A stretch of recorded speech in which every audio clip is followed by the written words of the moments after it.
"We're scraping the house," my daughter said, hiding her son in it. "A basement? There wasn't one." Then we heard a voice from under the floorboards. Relaxing in my living room as the autumn sun streamed in, I was looking through an old photo album. It hurt to look at my grandson Michael's smiling face. I'm Emily Johnson. Even now, even though I'm in my 60s, I'm still living a peaceful existence in this small town, Maple Grove. It felt like my world lost all its joy a year ago, when Michael, who was only 5, died in an accident. Sarah, my daughter, and her husband John were devastated, and since then I feel like there's a strain on our family relationships. Sarah called me last month. She explained that her husband John was being transferred overseas for his job. "We want to start fresh somewhere new," Sarah had said, but she sounded so weary. Though I had mixed emotions, I agreed with their choice. However, the problem of what to do with their house after they moved out was a concern. Ultimately, we agreed to tear down the old house and clear the land. It was hard to let go of that house, brimming with memories, but I imagine that's just part of life. As the day the demolition was scheduled got closer, my sadness increased. I woke up early on the morning the demolition was going to start. I didn't have any appetite for breakfast, so I left the house feeling uneasy. While driving, I remembered all the times I drove down this road with Michael. The workers were already there when I reached Sarah's house. When they saw me, they offered me a polite greeting. "Good morning, Mrs. Johnson. If there's something you need, please don't hesitate to let me know," the man who seemed to be in charge offered. "I appreciate it. But I'm okay. I just want to do some browsing inside for a little while," I told him. Upon stepping into the house, a familiar smell greeted me.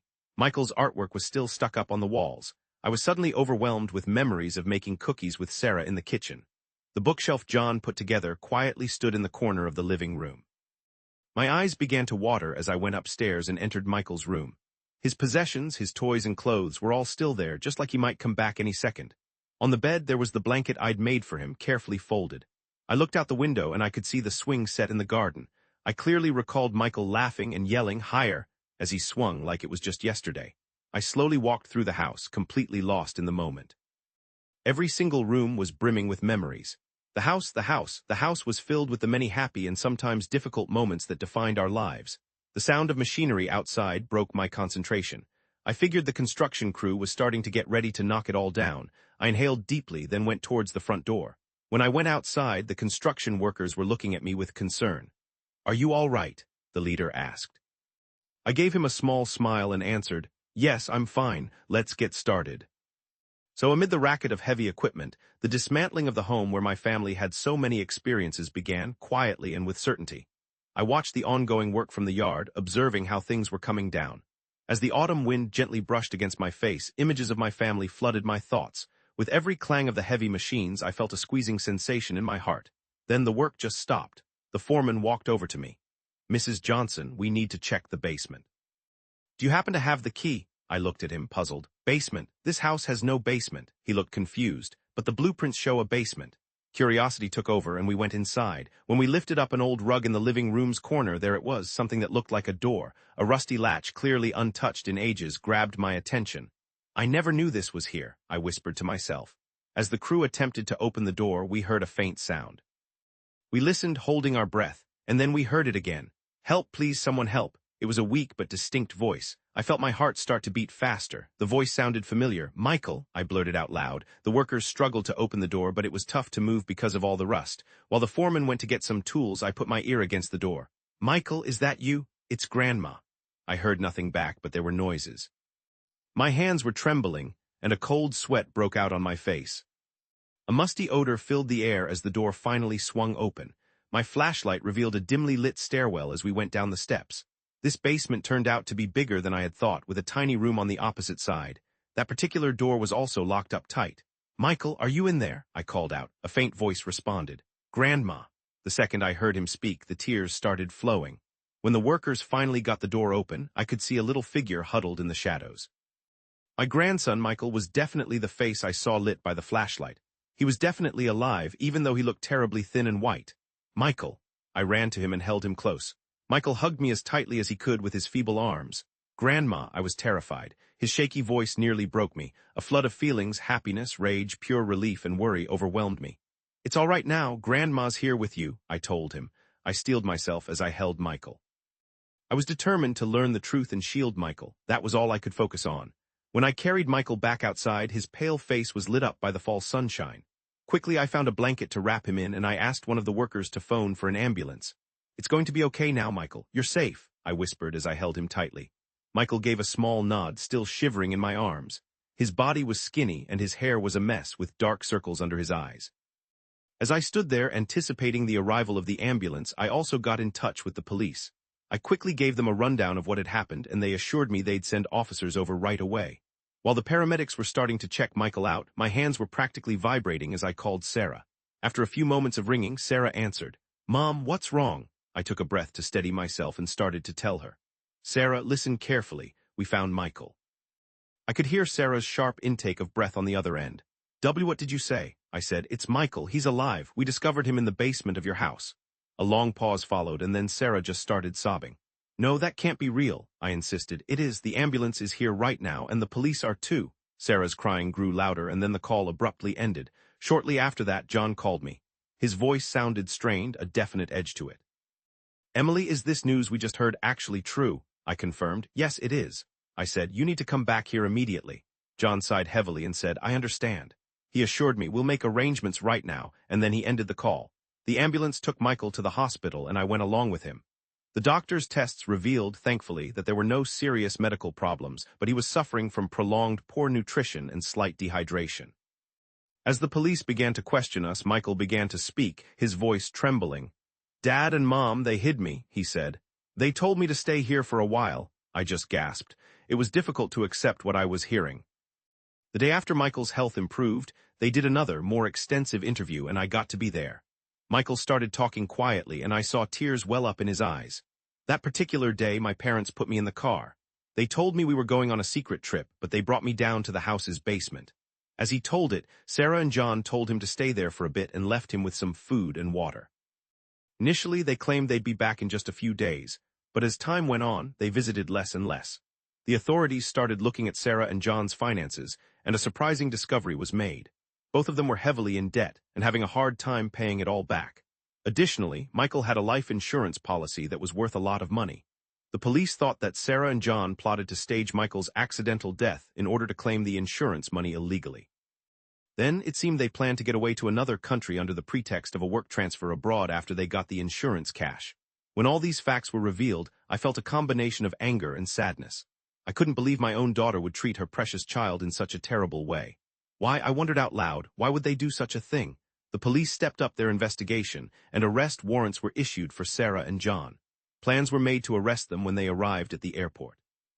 My mind was really upset by everything that was happening. I felt an incredible amount of love for my daughter, but also fury at her deeds.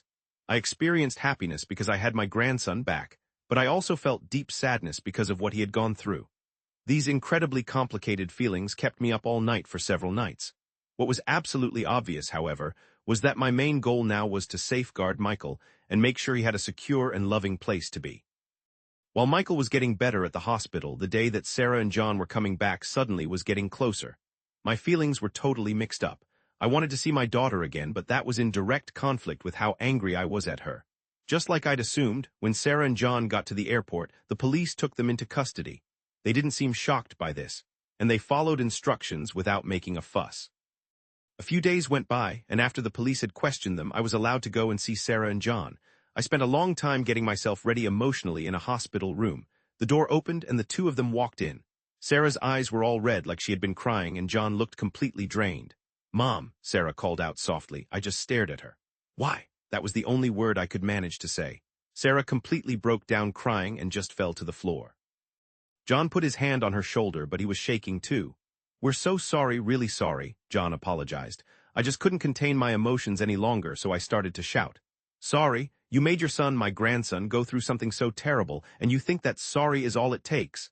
Sarah looked up at me and began to speak, still crying. We were utterly overwhelmed by financial troubles. It drove us crazy, and we believed Michael's insurance payout would be the answer, all for the sake of money. "You sacrificed your own flesh and blood."